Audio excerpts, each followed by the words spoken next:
So I am sure you've all seen the news.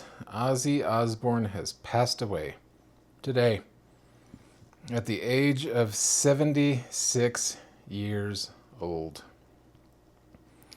And I have a personal Ozzy Osbourne story that I'm going to share with you all today.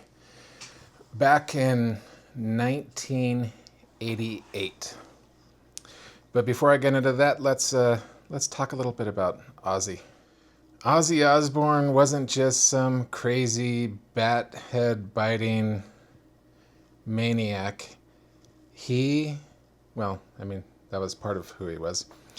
But Ozzy really helped to define the heavy metal genre. And I think, without Ozzy's influence, who knows where that entire genre would have moved.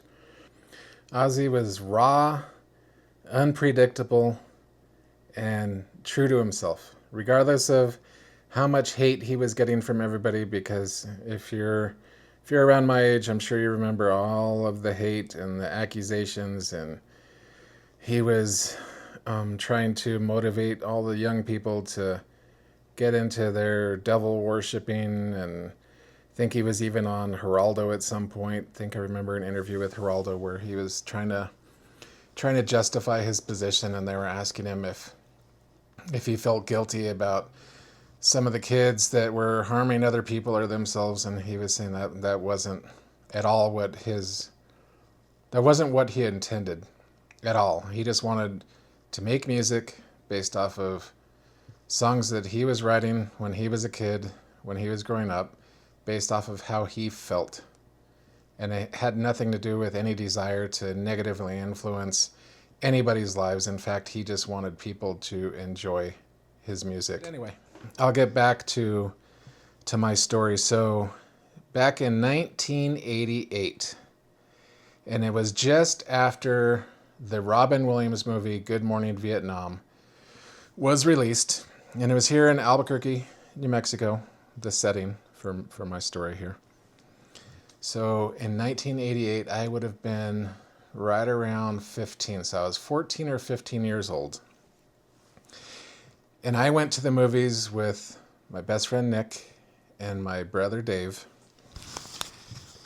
And we went to go see Good Morning Vietnam. And guess who was seated right next to us, maybe 3 seats away from us, in that theater? None other than Ozzy Osbourne. The Prince of Effing Darkness was in that same movie. Now, I can't really tell you what the movie was about because I don't really remember too many details of that movie. Certainly not from that night. I've tried to watch it since, but can't really get into that movie. Anyway, it was just such a fascinating experience to be seated so close to Ozzy. And there was not even a tour that was happening at that time when we went to the theater. I think it was the winter. So it was probably early 1998, or 1988, sorry. And they weren't touring, so Ozzy was not touring in Albuquerque at the time. But Randy Castillo, who I believe was a drummer for his through the 80s and probably into the early 90s, he was born and raised here in Albuquerque. And I think I don't know if they were all getting together, traveling together, made a pit stop in Albuquerque. Don't really know the details of that.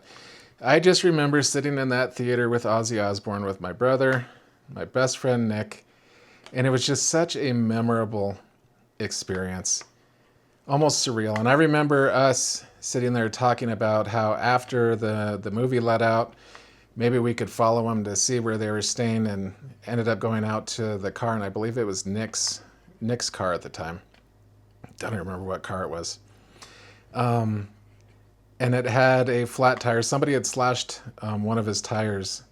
So, of course, we didn't get to be creepers and try to go follow Ozzy Osbourne.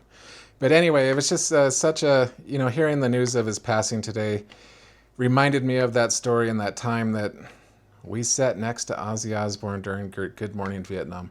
And I will say at that point in time, so we're talking 1988, a long, long time ago, Ozzy was nearly deaf And he sat in the theater trying to watch the movie, but he couldn't hear any of the dialogue.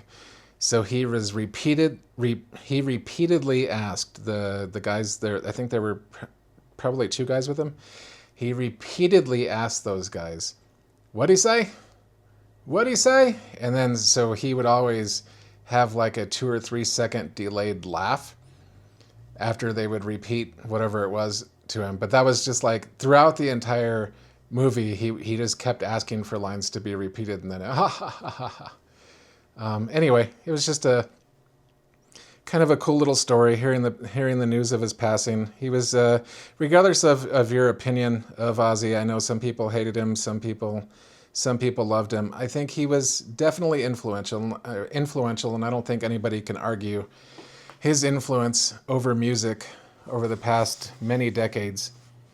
Last time we saw Ozzy Osbourne was April of 2018 in Jacksonville, Florida. We went to the Welcome to Rockville 3-day festival there, and Ozzy was headlining one of the nights. It was probably a Thursday night, Friday night, or maybe he was co-headliner. But we got to the show just as Ozzy was playing. So that was the last time that we got to see Ozzy Osbourne in a live performance, and I do recall his last two songs during his encore set were Mama, I'm Coming Home, and then the one right after that was Paranoid. My all-time favorite Ozzy Osbourne song continues to remain Mr. Crowley.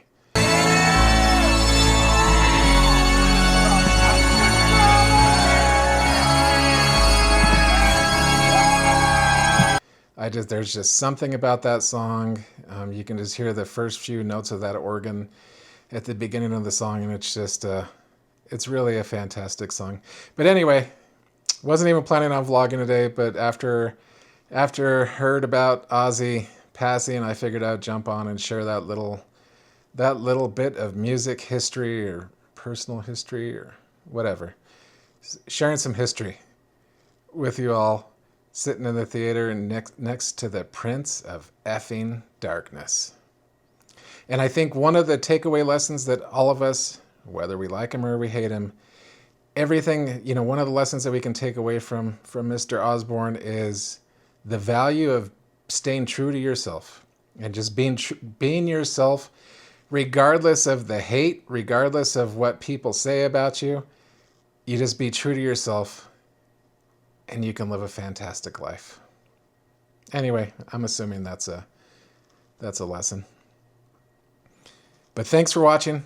I appreciate all of you. Hope you had a wonderful day, and maybe we'll talk to you tomorrow. Not sure yet. Take care, everybody. 'Cause Mama